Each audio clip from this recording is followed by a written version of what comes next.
time. Michael, we're with you all the way. You bet. Wow, it is good to see you all here. Sit down, sit down. It's good to see you all here. I am delighted to be here tonight. You know, I want to start by just mentioning something. When I made the decision to run for president, I knew exactly what I would be out there fighting for. But I also made a decision about how I would be fighting. That I was not going to run for president by going behind closed doors with a bunch of bazillionaires and corporate CEOs, that I was going to do this campaign grassroots, face-to-face, person-to-person, all across Nevada and all across this country. And there were a lot of experts who said that was nuts. But I just want to say, by not doing that, by not spending my time there, today is my 118th town hall.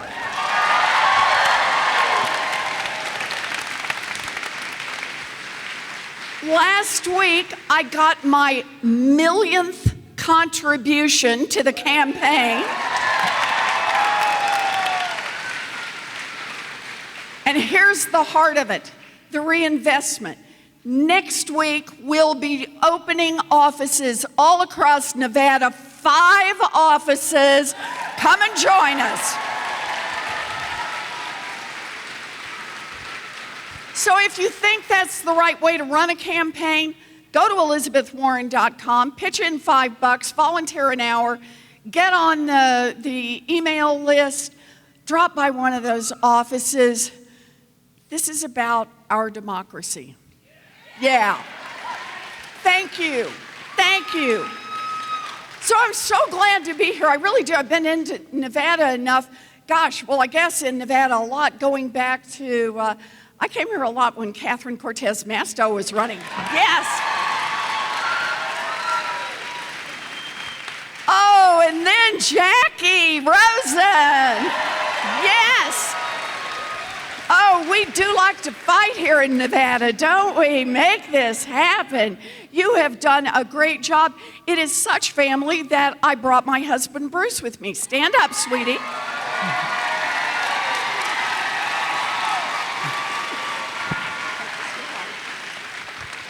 So I thought what I'd do tonight is I'd tell you a little bit about I don't have Bailey, sorry. I know, Bruce has now said he thinks he's moved to number 3 on the list, which is not true at all, sweetheart. I'm number 2 behind Bailey. Yes, Bailey is a good boy. I want everybody to know that.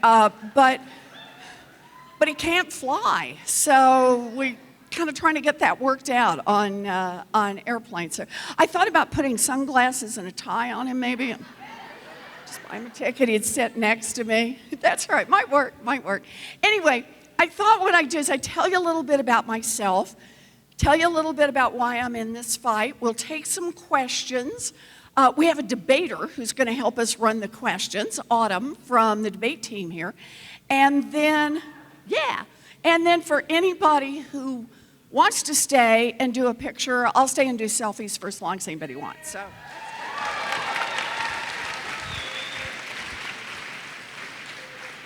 So, we got a girl in the back. She's ready for the selfies. Okay, I see you, sweetie. Okay.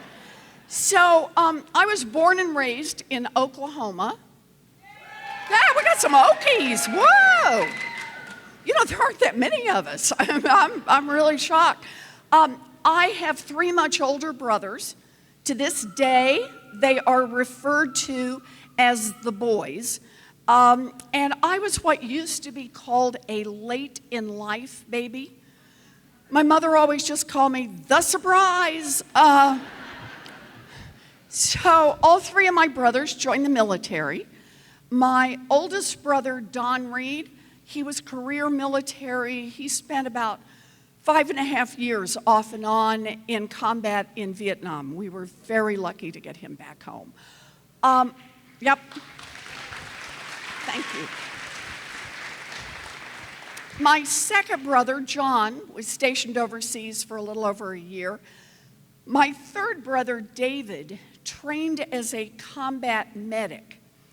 And we have a rule now in our family. And the rule is never choke in front of David. To this day, he carries a sharpened pocket knife. He is convinced he could do an emergency tracheotomy, just like that. It makes for some exciting moments at Thanksgiving.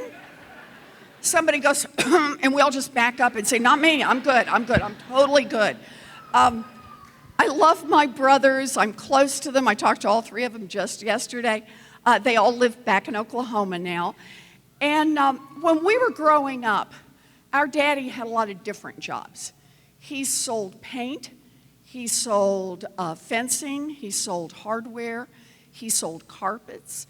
And when I was in middle school, it was just my mama and my daddy and me. The boys were all gone by then.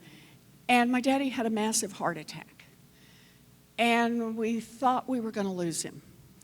Now, he pulled through, but when he got home, he couldn't work for a long, long time. I remember the day that we lost our family station wagon. And I remember how my mother, at night, used to tuck me in, she'd give me a kiss, and then she'd close the door and I'd hear her start to cry. I'd listen to them talk when they were in the other room. It's where I learned words like mortgage and foreclosure. And so one day I walked into my folks' bedroom, and there on the bed was the dress. Now, some of you in this room may know the dress.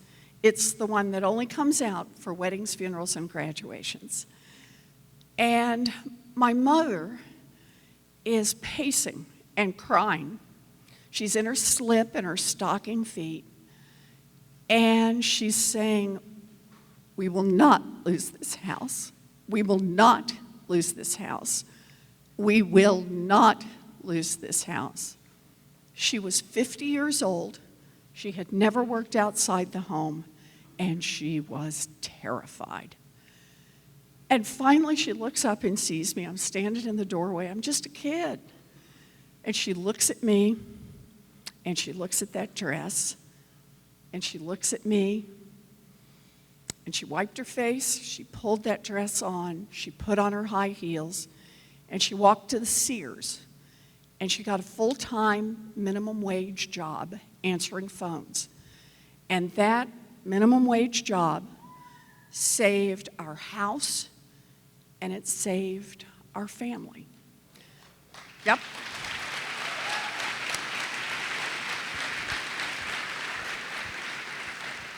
And for many, many years, I thought that's the lesson my mama taught me. And that is, no matter how scared you are, no matter how hard it looks, when it comes down to it, you reach down deep, you find what you have to find, you pull it up, and you take care of the people you love.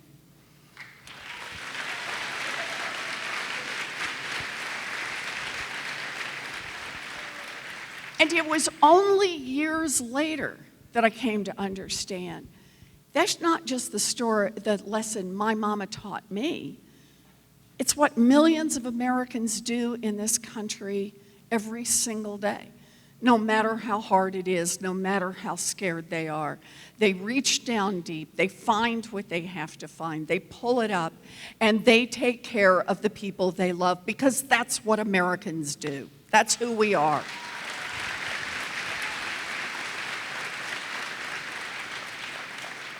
But here's the part I didn't understand until years and years later. That same story is a story about government. Because when I was a girl, a full-time minimum wage job in America would pay the bills for a family of three. It would keep a family of three afloat. It would pay a mortgage, it would cover the utilities, and it would put food on the table. Today, a full-time minimum wage job in America will not keep a mama and a baby out of poverty. That is wrong, and that is why I am in this fight. There it is.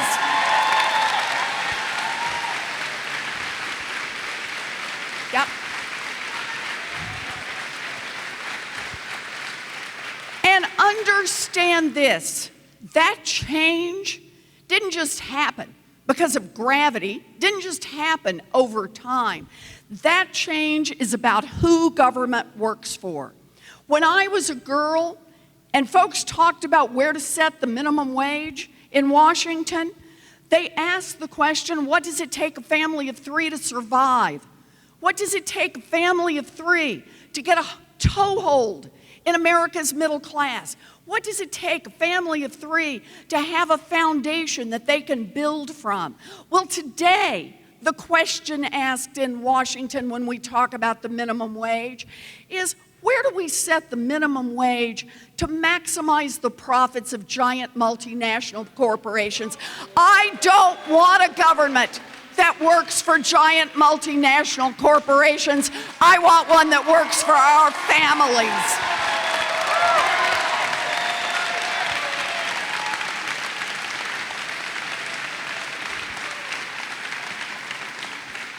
So, like I said, the boys, they went off and joined the military. That was their path.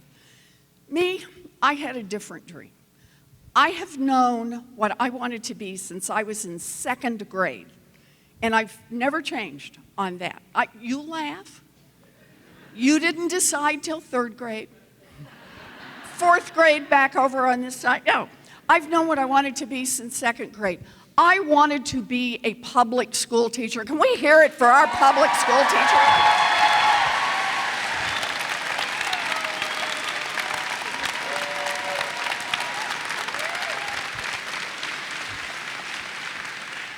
Oh, I wanted it ever since Mrs. Lee, my 2nd grade teacher, said you could do this. So I really invested early. I used to line my dollies up and teach them. I did. I had a reputation for being tough but fair. But by the time I graduated from high school, my family didn't have the money for a college application, much less to send me off to 4 years at university. So, like a lot of Americans, I have a story that has a lot of twists and turns, and here's how mine goes. I graduated from high school and got a debate scholarship to college. Yay! And then, at 19, I fell in love, got married, dropped out, and got a minimum wage job answering phones. Yay! Okay, by the way, not to that guy. That's another twist in the story. It's coming. I've chosen this. It's going to be a good life, but it wasn't a dream. And then I found it. A commuter college that cost $50 a semester. 45 minutes away, and for a price I could pay on a part-time waitressing job, I had a chance to finish my 4-year diploma, and I became a special needs teacher. I have lived my dream job.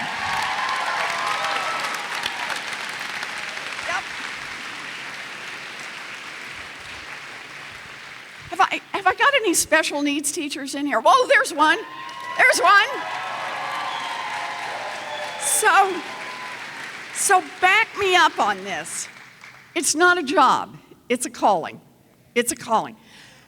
And I would probably still be doing it. I loved it. I loved it. I had 4 to 6-year-olds, mostly pre-verbal. I loved it. Only my story has another twist in it. By the end of the first year, I was visibly pregnant. And the principal did what principals did in those days. Wished me luck and hired someone else for the job. Okay, so now I'm at home. I got a baby. I can't get a job. I'll go to law school. Yeah, don't ask too much about how your friends ended up in law school. So I decided I'll go to law school. I found a public law school. We've moved again by this point, $450 a semester, and head off to law school, baby on hip. By the end of the third year, graduate from law school, visibly pregnant. You will discover a pattern to this. Graduate from law school, pass the bar, and practice law for 45 minutes.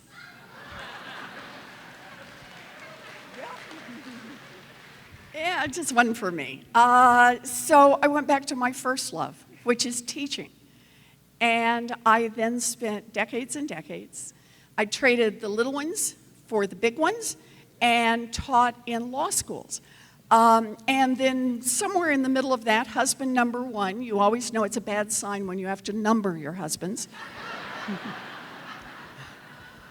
And I parted ways, and there I was with two little kids and trying to figure out how to get started in teaching in law school. And then I met the forever husband. So that's Bruce. And we just had an anniversary. I just re-upped him for another year. So hang in there, baby. So I taught, I don't know if it's because I grew up without money or not, but I taught all the money courses. If it was about money in law, I taught it.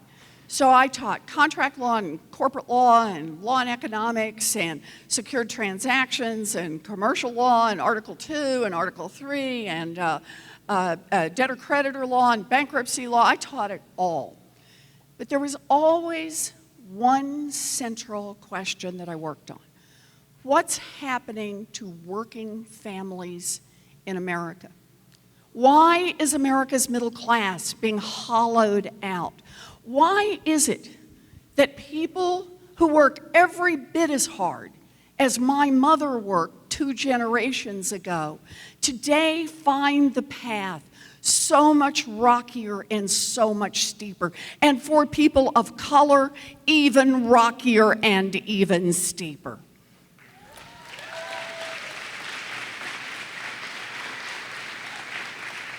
And the answer is just like the answer about minimum wage. It's who government works for. Whose side is government on? Understand this. We have a government in Washington that works great, works fabulously for giant drug companies, just not for people trying to get a prescription filled. There it is, right? Works great, fabulously, for people who want to invest in private prisons and private detention centers, but not for the human beings whose lives are torn apart for profits for them. Works fabulously for giant oil companies and mining companies that want to drill and mine everywhere, just not for the rest of us who see climate change bearing down upon us.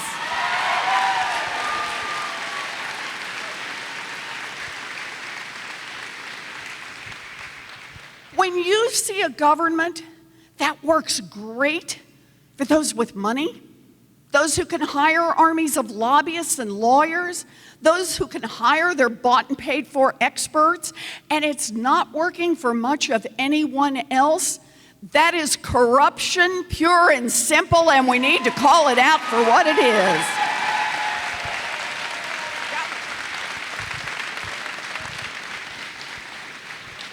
Corruption, and the effects of that money is felt everywhere. Whatever issue brought you here today, however you think of it, whether it's at healthcare, gun safety, whatever brought you here today, if there is a decision to be made in Washington, I guarantee it's been influenced by money. I guarantee it's been shaped by money.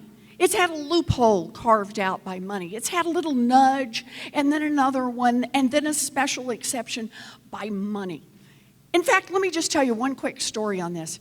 You go back to the 1990s, and we're beginning to get the idea about climate change. It's not perfect. We don't have all the science yet. The words aren't all quite there. But the basic idea is starting to come through. And here's the thing. Washington is getting really worried about this. And Democrats and Republicans are working together. Nobody wants to see a crisis, right? And they're starting to say things like, do we need to give the EPA more power? Do we need to put some new regulations in place? What do we need to do here? And then along come the Koch brothers. Ah, I see you've heard of the Koch brothers. Yes, the Koch brothers and big oil and some of the big polluters. And they say in effect to each other, you know, it's really pretty dangerous.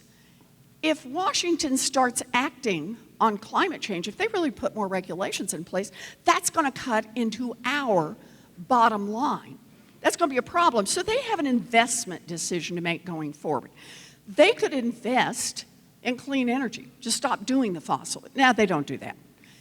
They could invest in carbon capture and all the, they don't do that. They invest in politicians. They invest in Washington, and they invest in bought and paid for experts to come to Washington and raise doubts about climate science. Now, why would you pay for a bunch of climate deniers? It's not because they don't understand the science. The rich guys, they understand it. But they also understand that by investing in these bought and paid for experts, they build an umbrella that politicians can hide under and still take money from the oil companies, still take money from the Koch brothers, and do nothing. So you want to understand the climate crisis that we face right now in America? It's 25 years of corruption in Washington that has caused our government to do nothing when we needed to make big changes. Yep. So, this corruption in Washington, this money that affects everything, we're not going to change this with one statute, one bill over here, two regulations over there.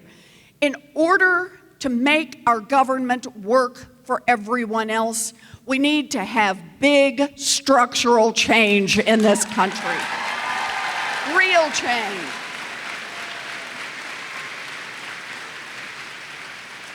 And I'll tell you where it starts. It starts by attacking the corruption head on. Just run up the middle right against it. Now, here's the good news. I have the biggest anti-corruption bill since Watergate. That's great. Here's the bad news. We need the biggest anti-corruption bill since Watergate. And as you can imagine, because money makes itself felt in thousands of ways, this is a big bill. It's got a lot of moving parts, a lot of pieces. So I'm just going to give you some samples out of it. And here's my favorite. Well, one of my favorites. They're all my favorites. Here's one. End lobbying as we know it.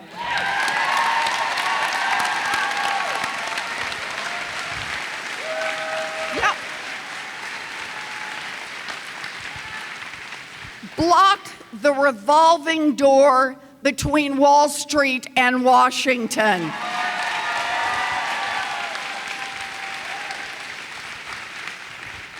Here's one you may never have thought about. Make the United States Supreme Court follow basic rules of ethics on conflicts of interest.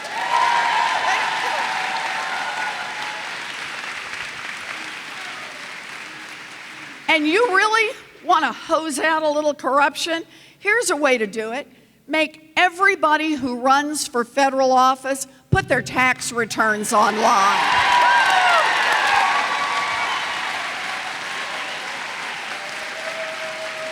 Yep.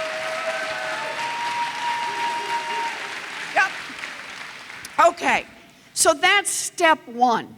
We got to fight back against the corruption because it'll make everything else more possible. We can't be on defense. We can't just say no, no, no. We got to be willing to fight against it. That's part one. Part two, we got to make some structural changes in this economy. This economy has gotten way out of whack. When we talk about inequality in this economy, look, a big part of this is we've got a handful of giant corporations that have just gotten bigger and bigger and bigger. They swallow up their competition, they swallow up small businesses, they roll over their employees, they roll over the communities where they are. Powerful corporations. You want structural change, you've got to have somebody in the system to fight back, to push back. That means we need more power in the hands of employees, make it easier to join a union, and give those unions more power when they negotiate. You with me on that one, Michael? Yep. Unions built America's middle class. Unions will rebuild America's middle class. Yep. Okay, so that's one way you get structural change. You've got to strengthen the unions. You've got to have somebody constantly pushing back on this. Second way to do it, it's time for a wealth tax in America.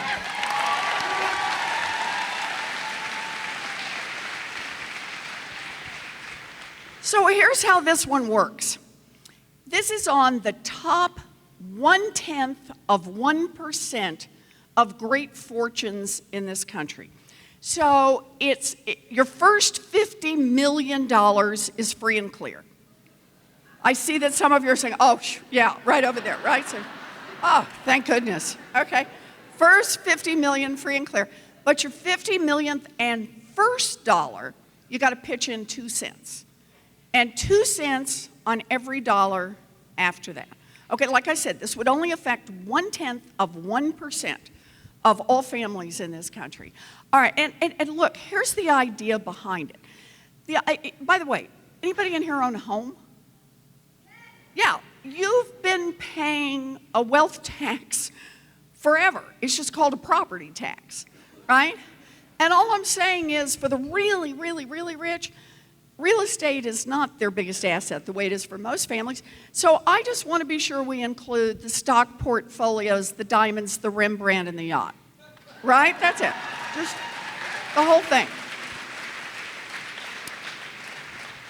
And although I have heard some billionaires whimpering about this, I really do want to say the point is not to be punitive. No, it's really not. They say, well, I had a great idea. I worked hard. Good for you. Or inherited well. Yeah, whichever way that worked. But either way, you built a great fortune here in America. I guarantee you built it, at least in part, using workers all of us help pay to educate. Yep. You built it, at least in part, getting your goods to market on roads and bridges all of us help pay to build. You built it, at least in part, protected by police and firefighters all of us help pay the salaries for. And we're glad to do it. We are glad to make those investments because we understand we make these investments together, it should help us all. All we're saying is when you make it big, super big, tip-top big, pitch in 2 cents so everybody else in America gets a chance to make it.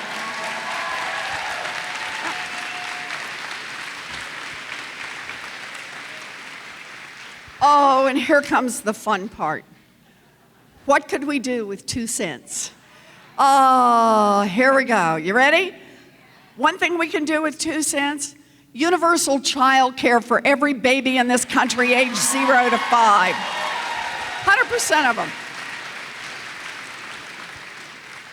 Plus, universal pre-K for every 3-year-old and 4-year-old in this country.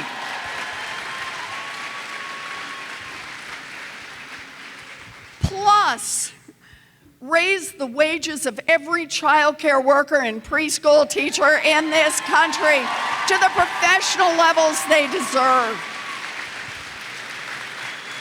All of that, and I'm not through yet.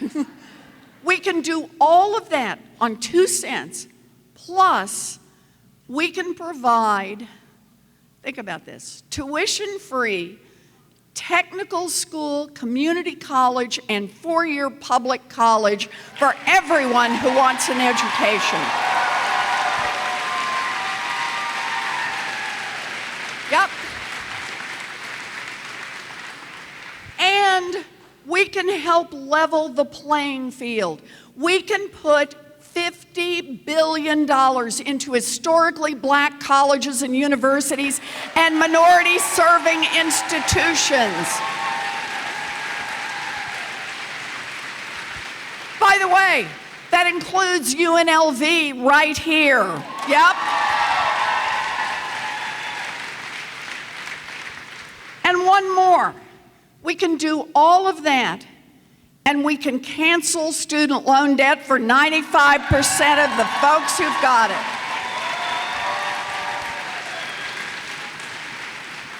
We can start to close the black-white wealth gap in America.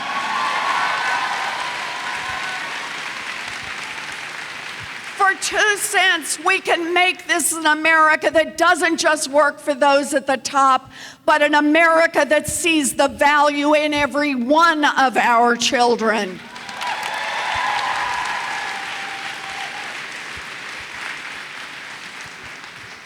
Okay, so that's part 2. Part 1, attack the corruption head on. Part 2, restructure this economy a little, just a couple of structural changes in the economy. Part 3, protect our democracy.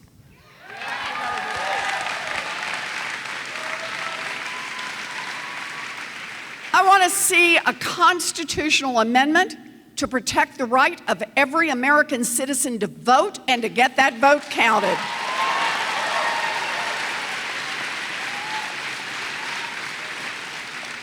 I have a plan to make sure that every vote is secure, it is safe from the Russians, it is safe from the North Koreans, it is protected like Fort Knox.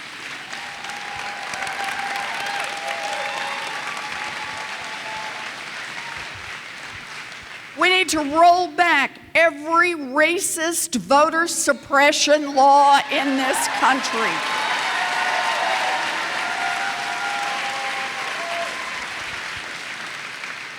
We can end political gerrymandering. Yep.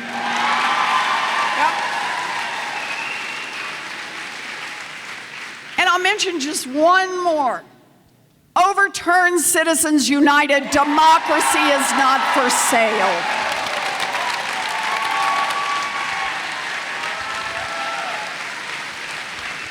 Yep.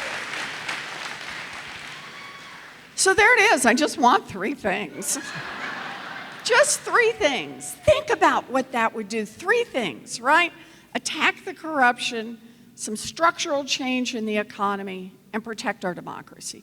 Now, I know a lot of folks think that just sounds like 3 things you picked up from 3 different directions. Not for me. I think what all 3 of those are about who gets opportunity in this country. Is opportunity just reserved for those at the top? Or do we believe in opportunity for all of our kids? Opportunity to get a good education for every one of our kids. Opportunity to get a good job. Opportunity to start your own business. Opportunity to buy a house. Opportunity to start a family. Remember, I'm a special needs teacher. Opportunity may mean a chance to live independently. Yeah. You know.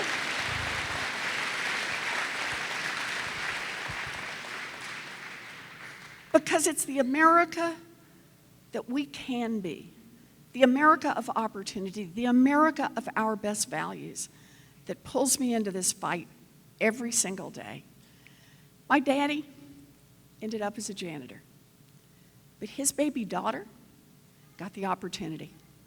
I got the opportunity to be a public school teacher, the opportunity to be a college professor, the opportunity to be a United States Senator, and the opportunity to be a candidate for President of the United States. Dream big, fight hard, let's win.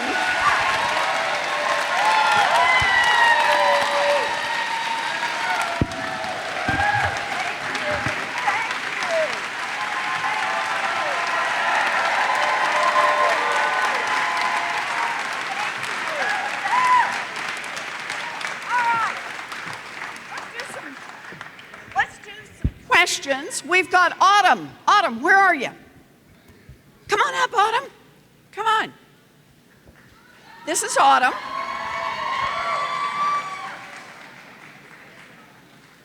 So tell them who you are, Autumn. Here's yours.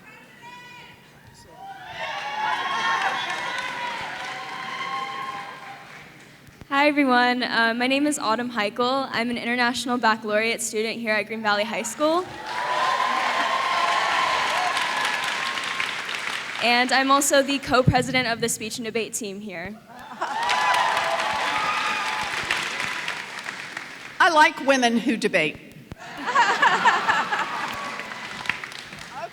Okay, Autumn, tell us what we're up to now.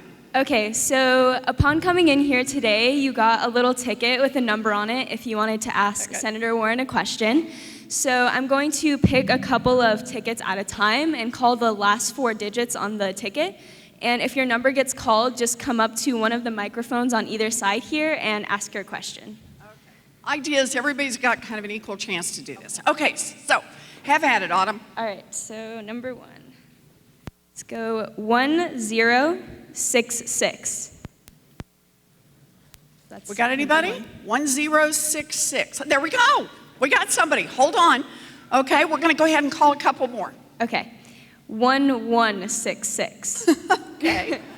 1166, exactly 100 off. 1166 is right next to 1066. Okay, we're working on this. Okay, good. And you want to get another one? And then 1148. 1148. We got it? Okay, terrific. Come on down. Let's start with 3 and see how long that takes us. Okay, thank you, Autumn. Thank you. All righty. Great job. Okay. Hi. All right, I'm also in special education as well. One thing, thank you. One thing I wanted to ask you regarding about the ADA, American Disability Act. Mm-hmm. We have 30 million deaf and hard of hearing Americans. And with the deaf and hard of hearing, they do have TTY machines. I'm not sure if you're aware of that. Yes. Now that is actually obsolete equipment nowadays. We actually use video phones. But for companies, banks, and all these big corporations, they do not honor our equipment of necessity.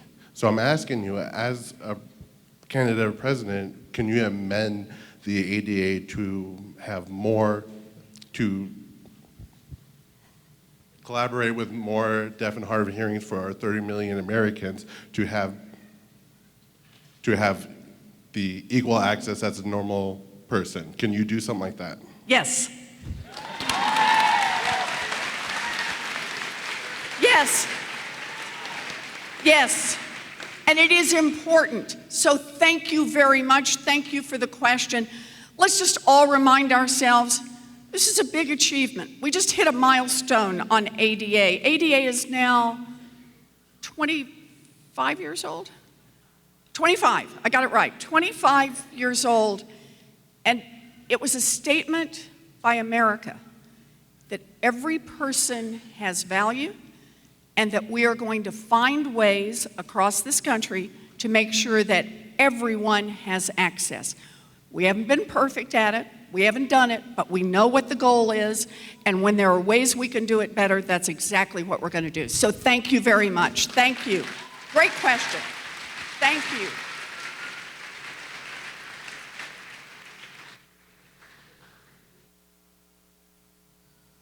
Hi, Ms. Warren. Tell me your name. My name is Richard Chen. Hi, Richard. Hi. Some of my friends, relatives have the same concern I have, which is I get the feeling that sometimes you may get a knee-jerk reaction to that every person who's rich or any corporation who's big is bad. I'm sure that's not the case, is it? Nope. Okay. No, I'm fine. Like I said, you built a great fortune. Good for you. But damn it, you can put in 2 cents so everybody else has a chance. I mean, for me, that's what this is about. By the way, every time someone pulls out the violins no, I'm serious about this, for the bazillionaires, keep in mind, just look at the numbers from last year. The 99%, which might include a few of you, paid all in, just across the board, about 7.2% of your total wealth in taxes. All the taxes that you paid, about 7.2%. The top paid 3.2%. Asking them to go from 3.2% to 5.2%, boo-hoo. But I think this is important. I really do. We have let this get way too far out of whack. Yeah, they said that's a lot of taxes to pay. No kidding, you're rich. And we want people, I'm not angry with people who are rich. I just want them to pay a fair share. Because here's the deal. Every time we take the position, oh, no, we can't increase taxes on bazillionaires, then there's no money. We just want a fighting chance. I love it, Michael. Thank you. Thank you. So, I'm in. I just want it good. Okay, thank you. It's a good question. Go ahead. So tell me your name. Hi, my name is Sean. Hi, Sean. I'm a middle school teacher here in Henderson. What do you teach, Sean? I was teaching English. I'm switching to 8th grade math this year. Wow.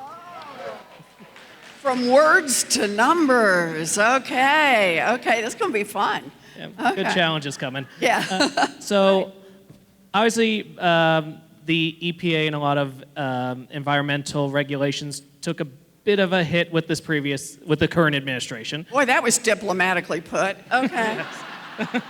So, obviously, the Paris Accords, one of the big ones, but looking at the regulations that have gone away, what needs to come back, what needs to be strengthened to get us back on track to where we need to be? Okay, so great question. Let me start here, if I can. Climate change is the true existential threat to life on Earth. And we just got to recognize this. There's no more fooling around. We've got no time to play politics. We are running out of time. This is urgent. I saw the other day that there have been since 2000, you've heard of 500-year floods? Just picking that one thing, 500-year floods. There have been 23 of them. Think about that. I mean, it's one layered on another, okay? And the signs are all around us. Why do we not act on climate change? Because of corruption. Because of an oil industry, because of the Koch brothers, because they are the ones calling the shots in Washington. So, what are we going to do about it? So, I'm going to make this bigger than just the parts we did. I love saying this. When I'm elected,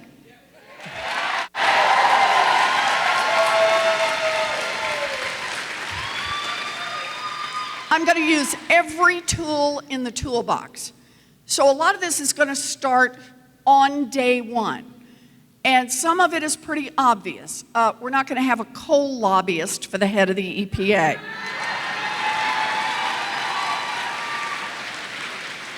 But it's more than that. I'm going to put a moratorium in place. No new drilling, no new mining on any federal lands or offshore. Part of the climate solution. And that'll be true. Put somebody aggressive in charge of the EPA, we'll work through the rules. But we need to do much more. That's not nearly enough. I'll rejoin the Paris Climate Accord. Yes, of course. Not enough. We have got to see this problem as more urgent. So here is a bigger plan. Think of it this way. Our country could reach net zero emission by 2030. That's hard, but we can do it. But it's only 20% of the problem worldwide. If we don't bring the rest of the world with us, we're still in collapse. So, start looking at where the opportunities are. The estimate is that there is an upcoming $23 trillion market for clean tech, clean energy, this is worldwide. Things to take carbon out of the air, things to take filth out of the water, desalinization, things that have not yet been invented. Things that we kind of have some of the science ideas, but it's gonna like it was with the moonshot. It's gonna take a lot of pieces to get there. So here's my plan. My plan is we're gonna invest 10 times more on research and development. This is what we do great in America. We're gonna put that money in. National Science Foundation, our colleges and universities are gonna put the money into the research. And we're gonna invent. We're gonna lead in the way we lead best. And then we're gonna say to the whole world, you wanna build from our science, you wanna use our science, you can totally do it, but you gotta build it right here in America.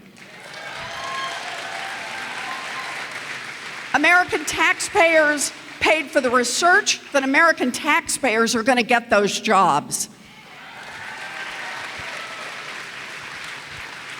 And then we've got one more twist, and that is we're gonna sell what we develop, and in some cases give it away, all around the world. Right now, for every dollar we spend selling American products around the world, that is the government out there promoting it and helping with the financing and making sure you're in all the major cities and all of that, marketing and so on, China is spending $100. So we're gonna up our sales out there. And here's the best estimate that I've seen on this plan. It would produce 1.2 million new manufacturing jobs right here in America, good union jobs right here in America. We need an industrial policy, and this is it. So, we need, on this one, we really do need a plan that is big. Right now, we can't afford to nibble at the edges any longer. We can't say it's just enough to get back in the Paris Climate Accord. I'm in favor of it, it's just not enough. But if we invent it here, if we start building it here and we put it all around the world, we got a chance to turn this around and save our Earth for our children and our grandchildren. Thank you. That's a great question. Thank you. So how you doing here, Autumn? We gonna do another one, or are you gonna call it on me here? You got one more question. She says I'm gonna do one more. Okay. All right. I do what Autumn tells me here. Okay. I'm telling you, don't cross girls who debate. So the number is 1058. What we got? Okay. We got it. All righty, come on over. And thank you very much, Autumn. You did a great job. Thank you. Thank you.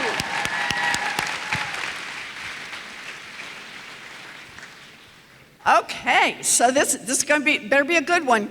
Okay, because after this we're doing selfies. Okay. Okay. Tell me your name. Sheila Humphreys. Hi, I saw Sheila. you a few weeks ago. Oh, yes. I waited a couple hours to selfie line. It's good to see you. It's good to see you. Okay, you ready? Yes. Give me a good one. I have 2 executive orders I would like to request. Okay.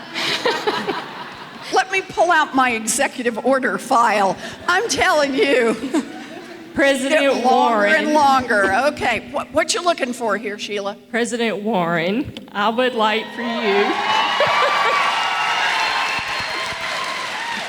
Okay, Sheila, what are we going to do? Okay, I'm a veteran. I served 12 years in the military. Thank you. One of the things that I see Congress doesn't follow through on is protection of our veterans. Yep. Such as we still have veterans fighting for health benefits for Agent Orange. Seriously. Yeah. Now we have veterans that are still fighting for benefits from the burn pits in the Middle East. Yep. How come? I want an executive order that will immediately reverse that All and right. protect our vets. You got it. Thank you. No, because you're right on this. Second executive order, Okay. gun control. Say it again? Gun control. Yeah.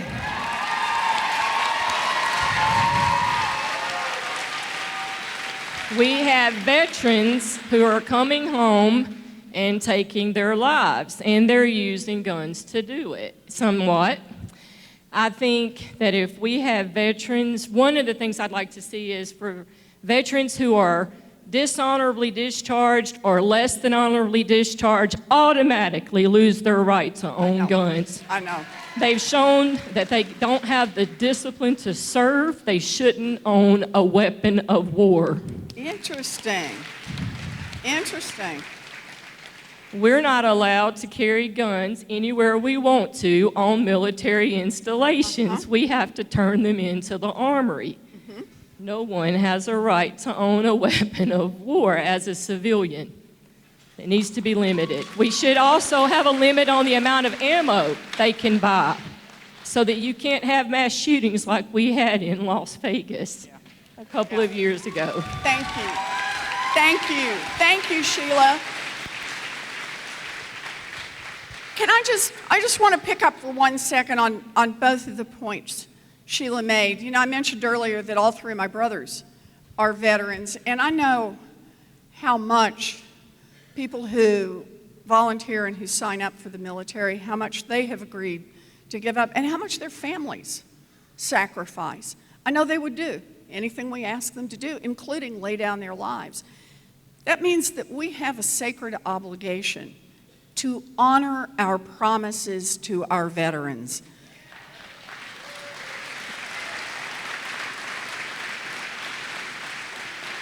And that means to honor our promises on health care, to honor our promises on education, to honor our promises on housing, to honor our promises that we're not going to let them get cheated by sleazy financial institutions that ring these military bases.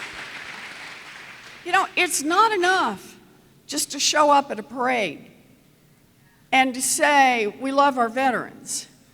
The way you really honor your veterans is every single day you walk the walk and you don't put them out there where they get cheated and lied to by the American people or by anybody else. So that's part one. And Sheila, if I can, I just want to take your point on guns, and if we could, let's just go a little bit bigger and talk not just about veterans, but talk about everybody. 7 children and teenagers will die today from gun violence. And it'll happen again tomorrow, and the next day, and the next day, and the next day, and the next day, and the next day, if we don't make change in this country. Think about this. Some will be mass shootings, and they'll get big headlines and people will talk about it. A lot of them are just going to happen on sidewalks, in people's backyards, in neighborhoods of color. And nobody will notice, but our children are dying. And it is the ultimate moral responsibility of the grown-ups to keep our kids safe. And that means we need gun safety laws in this country.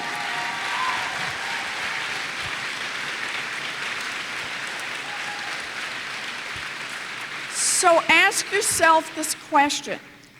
What do we need to do? The question is not that we don't know some of the basic things we need to do. You've done them here in Nevada. You've done a great job on parts of this, right? We need uniform background checks.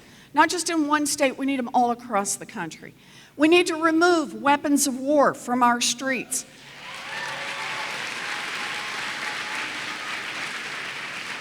We need to treat gun violence like the public health emergency that it is.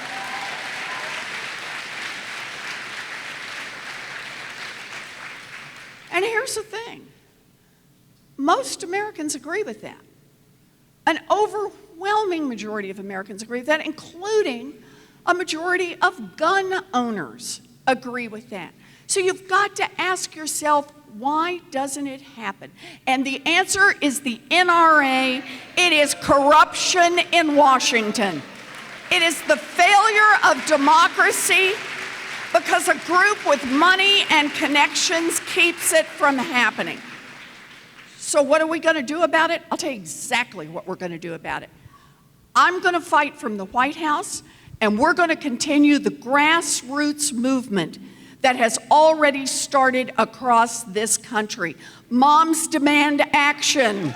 Stand up. March for our lives, our kids who are doing this.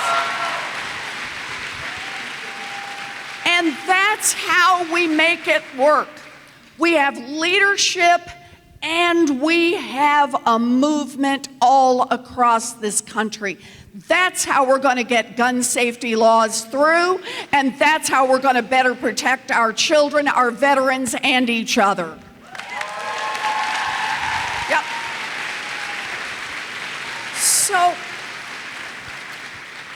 So that's the part of all of this that I want you all to think about.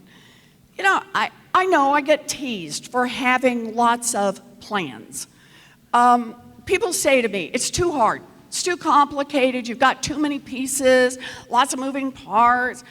Just smile more. But I think about, yeah, it's hard, and it will be hard. But what do you think they said to the abolitionists? Right? Quit now. Too hard. Too hard. Don't do this. What do you think they said to the suffragettes? Right? Quit now. Oh, by the way, and to all those who fought for the ERA, right? Quit now. They said, all right, quit now, quit now, quit now. What did they say to the early union organizers? Too hard, quit now. What did they say to the foot soldiers in the civil rights movement? Quit now, it's too hard. What did they say just a few years ago to the LGBTQ activists who wanted equal marriage? That's never happening. Quit now.